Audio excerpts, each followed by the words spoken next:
back to the Other Speed Show. It's your boy Kirk. I'm Pharaoh. Today we're going to do our football end of season wrap up. We're going to talk a little bit of Super Bowl. We're going to be talking about our reactions to the game, what we think the team should do next. We're going to look forward to next season with a little bit of predictions and see where it goes.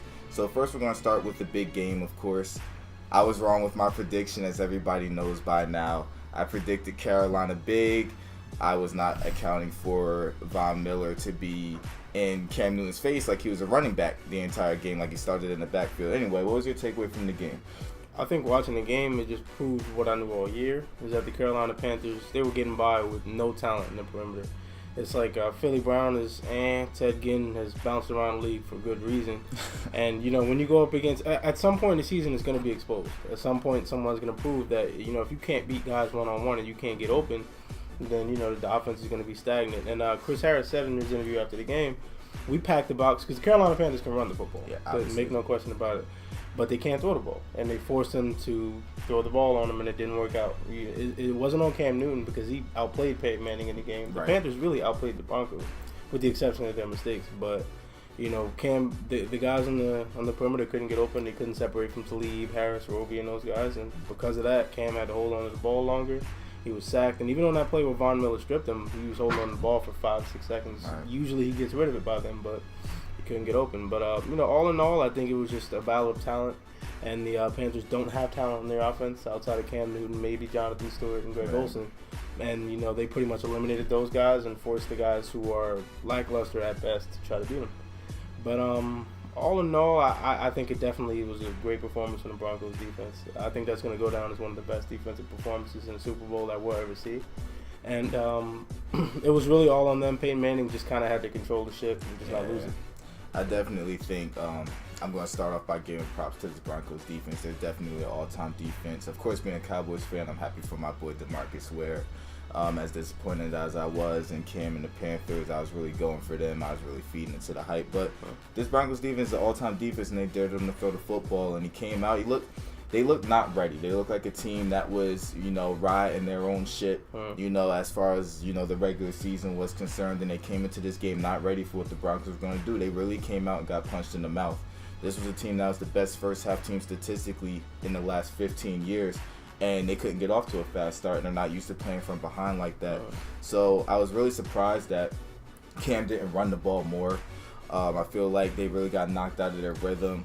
The hidden star for this game, I would think, is Wade Phillips. He called an excellent game. He kept Cam off balance. It looked like Cam had a lot of looks that he didn't really understand. He didn't, any run option that he gave, they shut it down really quickly. He gave it away when he should have.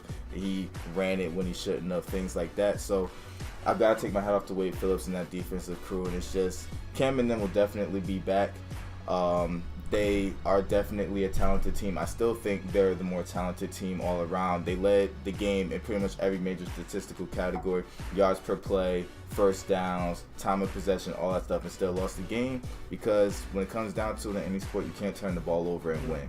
And all Peyton had to do was just manage the game and not make any big mistakes. He didn't do anything, but he didn't do anything majorly detrimental besides the one pick to really stop the Broncos' chance to win the game. Put the ball in that defense's hands, and they got out of there. Yeah, the interesting thing about it is with Peyton Manning, he didn't play a good game at all. By any stretch of the imagination. But when he did have to make a play on third down, he did make it. And it was interesting to see because these are two defenses that take the ball away.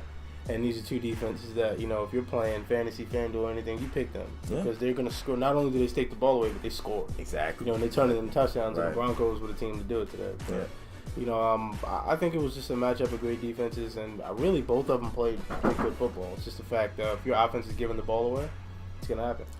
Yeah, but what do you think about Cam Newton's walking out of the press conference? At face value, I know a lot of people are upset about it, about the way he responded. I don't really have any problem with it. The only problem I ever had with Cam Newton about that specific day is that, one, that loose ball fumble is your fumble. You have to get in the mix. I can understand that though. Yeah, I can understand that's a whole other topic right there. But that was like my only real issue as far as the press conference is concerned.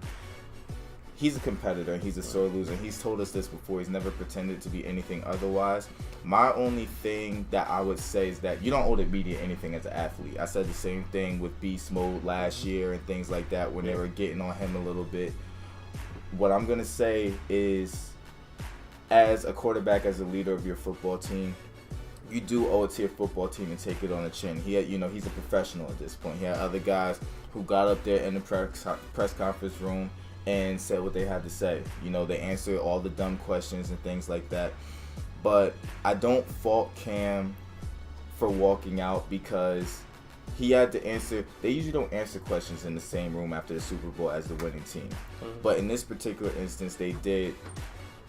So I don't fault him about that, but I do fault him as a leader. You're a quarterback. If he's a wide receiver, if he's a tight end, if he's a defensive back, then I don't give him any blame at all. But you're the leader of this football team. You're the face of this franchise. And when things were going well, you're dabbing, you're dancing, you're inviting this attention, you're in the press conferences smiling and things like that. So just as much as you lead your team, everybody knows how to win. But when you lose, you also have to, as the face of your team, as the person who is inviting all of your attention this whole time, you have to also show your team how to lose, how to act in defeat, how to be professional in defeat. He was very gracious to Peyton Manning immediately after the game, smiled and congratulated him. But just as you invite attention to press conferences and you dance your way through when winning, let's see that same character, that same strength, that same confidence in loss. I think you pretty much summed up everything I would say. My only thing is, I can understand where he's coming from because he hasn't really lost anywhere he's been. Even when he was a backup in Florida, he was there for national championship, SEC championship caliber team. When he was with Auburn, he took a bunch of guys, with the exception of Nick Fairley, who's really not doing much. He took a bunch of guys who were scrubs and won a national championship with him. He won in junior college. He's won everywhere he's been. He doesn't like losing. It doesn't sit well with him, and I don't have a problem with it if he wins. So. And all in all, I really, it didn't bother me at all. If he doesn't want to sit there through the press conference, he doesn't have to. He's a grown man. He's going to do whatever he wants. But for these two teams, what do you see moving forward in the next season?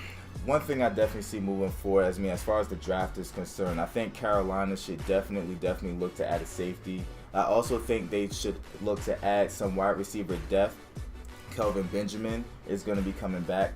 And with Philly Brown and Ted Ginn, we really saw question marks. Philly Brown made a great catch, but then he was gone. And we see now, once again, that Ted Ginn and his chance, which I mentioned in the X Factors, to prove that he's more than just a special teams player, really showed that he's just a special teams player or a slot receiver. So I think they should look wide receiver. As far as Denver is concerned, they have a huge question at quarterback now. Is Peyton coming back? Is he not coming back? Is he going to retire? If he does retire, can this be Brock Osweiler's team? Is he a starting quarterback caliber? So they really have to look at that, and they do need to see what type of running back C.J. Anderson is going to be. Is he going to be C.J. Anderson from 2 years ago, or is he going to struggle much like he did this year up until the game? He had a good game last week, but what kind of running game are they going to have, and what's your quarterback situation? Yeah, I think I agree. On Denver's front, they do need to address their running back situation. I don't know, via the draft or free agency, they do need to figure that out. Ronnie Hillman isn't an every down guy. Neither is C.J. Anderson. They need a bell cow and a guy that can carry the ball a lot, and there are a few of those in this draft. I think you should steer clear of Derrick Henry, but I think with the exception of him, there are a lot of guys you can do it with in the draft. In terms of Carolina, you just have to add some explosiveness to their offense. I honestly think they can shy away from safety in the draft, with the exception of maybe the first 2 or 3 picks. I think you can look in free agency for another experienced guy, but I wouldn't want to groom anybody back there in that secondary with how well they're playing. I would just bring in a veteran who could just hop right in. On offense, you need somebody that can do something with the ball, you know what I mean, as opposed to Cam putting them in a great position and putting them downfield. I think they should really invest in just like a burner. There are a few guys you can look at in the draft. They can try to trade up, maybe look at Ezekiel Elliott. There are a few running backs they can reach out for, a couple great receivers. So they have to do whatever they can to just get some explosiveness. I know we're a few days late, but that is our Super Bowl wrap-up. Looking ahead in further episodes, we're going to be doing some predictions as far as what next year is going to bring us and predicting top 5 teams and sleepers. So stay tuned. Bell's going to be back. Ben Roethlisberger, he's another ageless wonder, and he's, to me, one of the more underrated guys as far as when we talk about the greatest quarterbacks in this game. He's not mentioned a lot. He's often an afterthought.